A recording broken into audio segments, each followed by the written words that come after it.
আমার চাচা আমাকে ফোন দেয়, ওটা আমার সন্ধ্যার আগে আর কি, সন্ধ্যার মাগরিবের আজানের আগে ফোন দিয়ে বলা হয় যে তোমার বাবা তো গুলি খেয়েছে, তাড়াতাড়ি কিচেন হাসপাতালে যাও, উনি ওখানেই আছে। আমার বাবাকে ডাক্তাররা অনেক চেষ্টা করলো কিন্তু বাঁচাতে পারলো না, আমার বাবা মারা গেছে ওইখানেই। আমার বাবাই আমার পরিবারের একমাত্র অবলম্বন ছিলেন। একটাই চাওয়া আমার, যারা এভাবে আমার বাবাকে আরও অনেককে মারা হয়েছে তাদের যথাযথ শাস্তি দেওয়া হোক। জয় মোহাম্মদ রেদওয়ান হোসেন সিয়াম, শহীদ তাজুল ইসলাম ছেলে।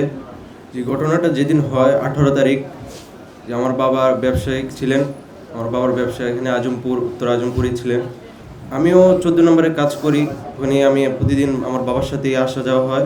18 তারিখে আমার বাবা যে অবস্থায় ছিলেন, আমরা সকাল 10টা বাজে বের হই। আমার বাবা আমার মানে যেখানে আমি কাজ শিখি আর কি, ওখানে আমার বাবা নামিয়ে দেওয়া হয়, আমাকে নামিয়ে দিয়ে চলে আসে আর কি। চলে আসার পর আমাকে বিকাল 3টা 40-এর দিকে আমাকে ফোন দেয়, বলে তুমি বের হয়েও না, বাইরের অবস্থা ভালো না, তুমি বের হলে সমস্যা, তুমি বের হলে আমাকে কল দিয়ে বের হয়েও। ওই আমার বাবার সাথে লাস্ট কথা হয় ওই জায়গাতে। তারপর আমার চাচা আমাকে ফোন দেয়, ওটা আমার সন্ধ্যার আগে আর কি, সন্ধ্যার মাগরিবের আজানের আগে ফোন দিয়ে বলা হয় যে তোমার বাবা তো গুলি খেয়েছে, তাড়াতাড়ি কিচেন হাসপাতালে যাও, উনি ওখানেই আছে। আমি আর কিছু না ভেবে ওখান থেকে চলে আসছি ডাইরেক্ট কিচেন হাসপাতালে।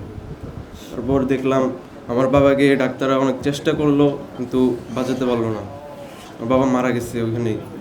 আমার বাবাই আমার পরিবারের একমাত্র অবলম্বন ছিলেন, মানে আমার বাবা ছাড়া আর ওখানে কেউ ছিল না, আমাদের পরিবারের জন্য কেউ ছিল না, উনি আমাদের একমাত্র পুঁজি ছিলেন।